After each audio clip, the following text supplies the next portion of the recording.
Hi. I'm going to do this kind of a clunky way because I'm using two MacBook Pros for this rig already, so I had to go get a third MacBook Pro out of Sydney's room to do the actual recording bit. And this is, just, we'll go through it quick. But I wanted to explain how I set this up because it's sort of crazy. And I'm just going to kind of walk you through the whole thing real quick, and I'm going to do it by holding the microphone because you don't really need to be looking at me for all this. All right, there's the new EX5, right? That goes pretty much without saying what that is. The heart of this whole system is kind of the patch bay. So that's a 96-point Bantam TT style patch bay, and every single thing here that has an input or an output, whether it's microphone level, line level, or guitar level, goes into and out of this patch bay.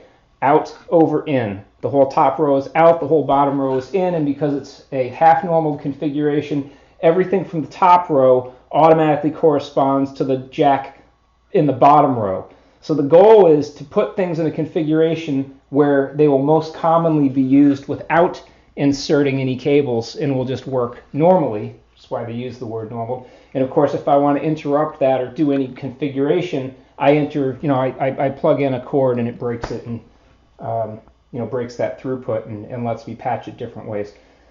So that's the heart of the whole thing. That's what I have instead of a mixer, because I just don't like mixers. That's the audio interface, obviously. This is a preamp compressor, a DxPxCx that I kind of liked.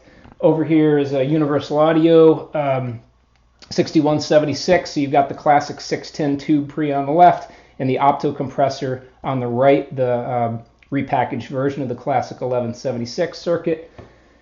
Down here I've got a rack-mounted amplifier for my guitar. Of course, over there I've got a 212 cabinet, which is sufficient for anything I do these days. And I do have a guitar location on the patch bay, so that if I want to patch anything else through the amp, I can do that. It's not just set up for guitar.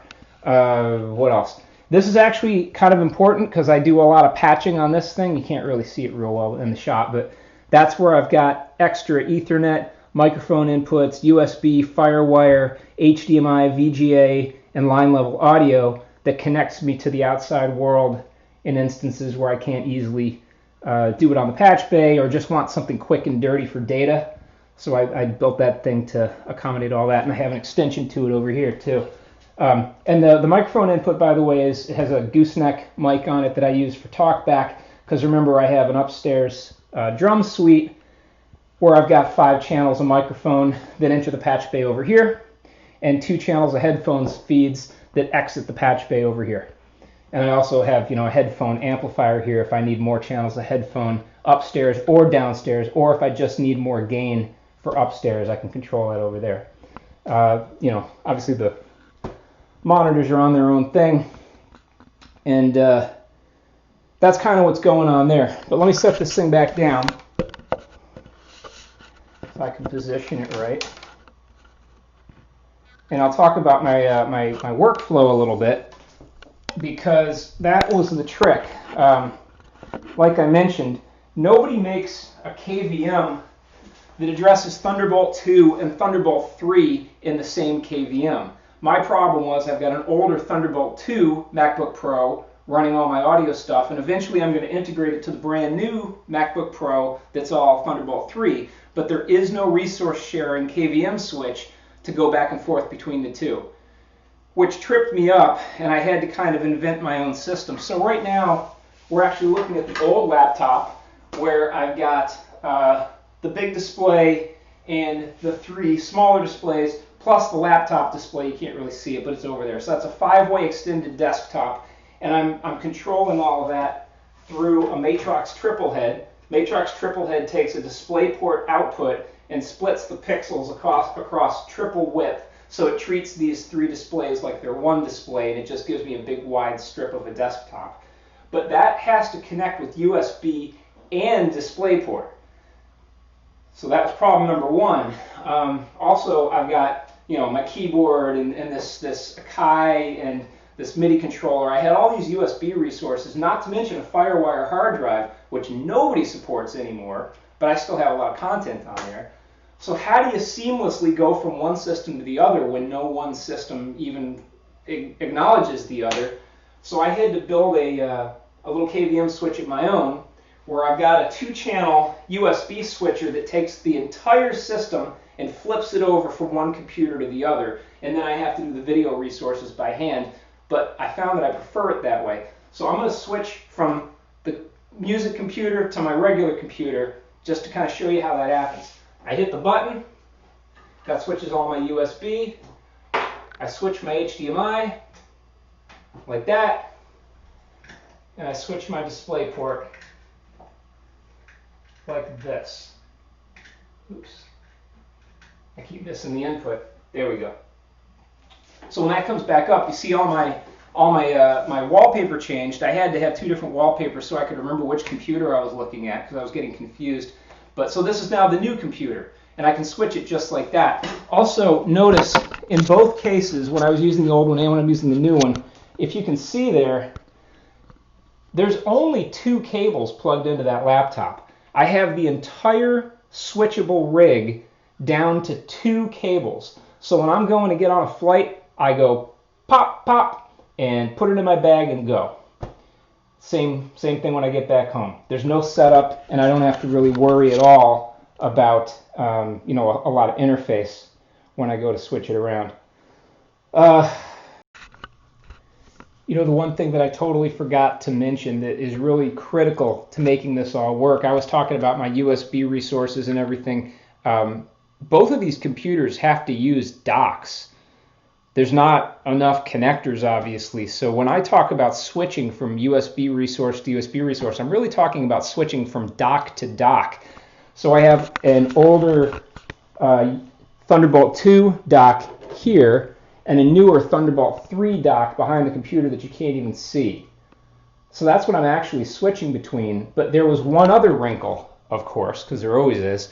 That computer is too far away, so I can't use conventional cables to get through my whole wiring loom and make it all work. So I have to use what's called active optical cables instead of conventional copper cables for the video resources and the Thunderbolt connection. So this cable right here that I use to plug in video, that's HDMI, instead of using copper is actually fiber optic.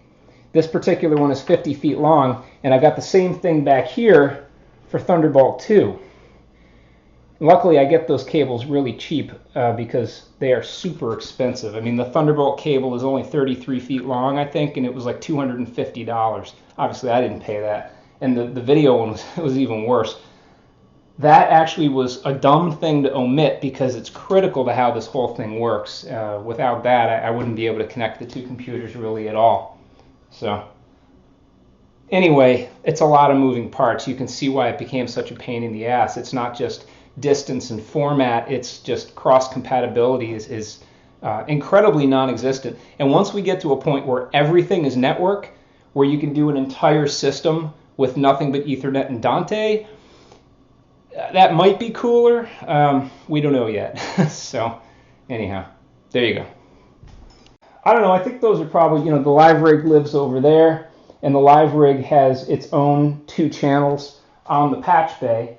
So anytime I want to do something with the live rig that involves recording it or streaming it, I literally just select it on the patch bay and plug it into the Focusrite because it has its own completely separate, recording stuff. I'm really into wire management, so all this, I wish I could show you the back of this rig. It's pretty crazy what's going on back there. But I think that's the interesting stuff. Aside from the guitars, which I think you've seen all these already. That's my new 8-string fan fret guitar there, and my custom Kiesel. But yeah, there we go. And MIDI, by the way, is pretty much all handled through USB. I do have standard MIDI for the S80 there on the bottom that goes in through the Focusrite, but everybody else is patched through each other. So this MPC or MPD, is connected with USB, and then I've got the Chaos Pad MIDI plugged into it as a means of getting that control in if I need it. It doesn't really interfere with anything because I've got them set up on different MIDI commands anyway. I don't know. That's it, I think. There you go. Bye.